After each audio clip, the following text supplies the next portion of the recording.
Top 10 Craziest Historical Events Ever. Number 1. In 1914, an Englishman endeavored to cross the English Channel in a bath. In 1914, an Englishman named William Trubshaw endeavored to cross the English Direct in a bath. He was furnished with only an oar and a life jacket and set out from the French port of Boulogne-sur-Mer. Sadly, he wasn't ineffective in his endeavor and had to leave the excursion after a couple of hours because of the terrible climate and ocean conditions. Regardless of his disappointment, Trubshaw pointed out a ton of the accomplishment and earned a little respect for his boldness and assurance. His endeavor was a sign of the force of the English Channel and the fortitude of the people who have considered crossing it. Number 2. The Incomparable Emu War. The Incomparable Emu Battle of 1932 was a natural life for the Executive S military activity in Western Australia. The Australian military was dispatched to winnow an enormous populace of emus that were obliterating crops and harming the framework nearby. The conflict went on for a very long time, and regardless of the tactical's earnest attempts, the emus ended up being a lot for them. The military needed to fall back on non-deadly techniques, for example, fencing and hunting with shotguns to lessen the emu populace. The conflict was at last pronounced a disappointment, with the emus eventually winning the conflict. Number 3. An Improbable Auto Collision. In 1895, the whole territory of Ohio was a very different spot than it is today. Truth be told, there were just 2 vehicles out and about in the whole state.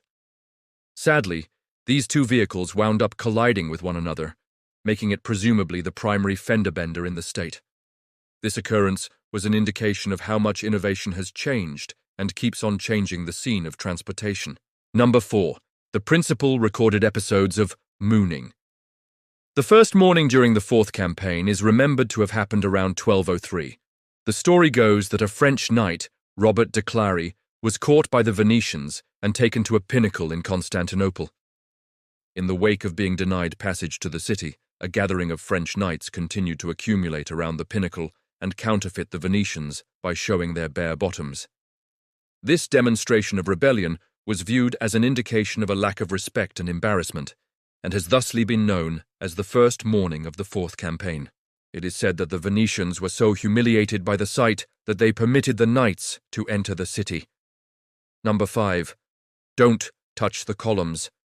In 1821, the Turks ran low on projectiles during the Greek conflict of autonomy and chose to bring down the marble segments of the Parthenon in Athens.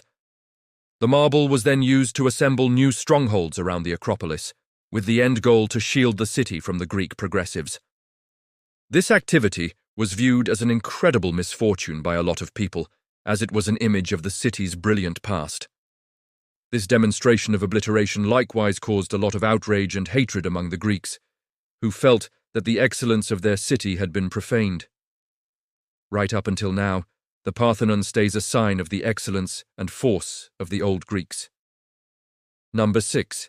The demise of Archduke Ferdinand of Austria. Archduke Franz Ferdinand of Austria, beneficiary to the Austro-Hungarian throne, was killed on June 28, 1914, in Sarajevo, Bosnia. He was shot in the neck and midsection by 19-year-old Gavrilo Princip, a Bosnian Serb, and individual from the Dark Hand, a Serbian Patriot Association. Gavrilo Princip was having breakfast at a bistro close to the Latin extension in Sarajevo, shortly before he killed Archduke Franz Ferdinand of Austria. He had been trusting that the Archduke will pass by so he could attempt to take his life, and he did. Number 7. In 1906, a gathering of English ladies endeavored to fly the English Chanel in a sightseeing balloon and wound up in France. In 1906, a gathering of English ladies, driven by Emily Shipton, endeavored to fly the English Direct in a sightseeing balloon. The flight started in London and was the first of its sort. Sadly, high breezes and terrible weather conditions made the inflatable float off kilter, and the ladies in the end wound up in France, having gone more than 200 miles. Regardless of the ineffective endeavor, the ladies got a warm greeting from their French and were lauded for their gallant exertion. The occasion stood out as truly newsworthy all over the planet, and the ladies were commended for their courage and spearheading soul. Number 8. In 1872, An English boat named the Mary Celeste was found deserted in the Atlantic Sea with nobody on board. It had left the port of New York City on November 7th and was spotted by one more boat on December 4th. However, nobody was ready. Everybody and everything had evaporated, leaving just the actual boat with its freight and group supplies unblemished. The secret regarding what befell Mary Celeste and its group has never been addressed. Different speculations have been proposed, going from a privateer assault to a waterspout. Some accept the team terrified and deserted the boat in the feeling of dread toward a fire, while others accept it was crafted by an otherworldly occasion. Anything that the reason, the strange vanishing of Mary Celeste, has been an entertaining wellspring of interest for the majority for almost 150 years. Number 9. In 1867, the U.S. bought the Frozen North from Russia for $7.2 million. The Frozen North buy was a huge crossroads in history, as it denoted whenever the U.S. first bought land from another country. The buy dramatically increased the size of the U.S. and gave the nation admittance to an abundance of undiscovered normal assets. It likewise opened up new exchanging open doors between the two countries and considered the development of the U.S. into the far north.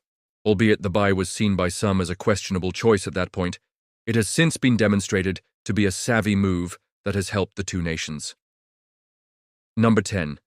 In 1790, the French government offered an award of 12,000 francs for anybody who could concoct a method for utilizing human or creature waste to deliver energy. This was a progressive idea at that point, as it would give a method for producing energy from a formerly ignored asset. This prize was a significant impetus for researchers and creators to investigate the capability of waste as an energy source. The award was won by a man named Nicolas Cugnot, who developed a steam-fueled vehicle controlled by consuming creature squander. This innovation was the antecedent to current motors, and demonstrated that waste could to be sure be utilized to produce energy.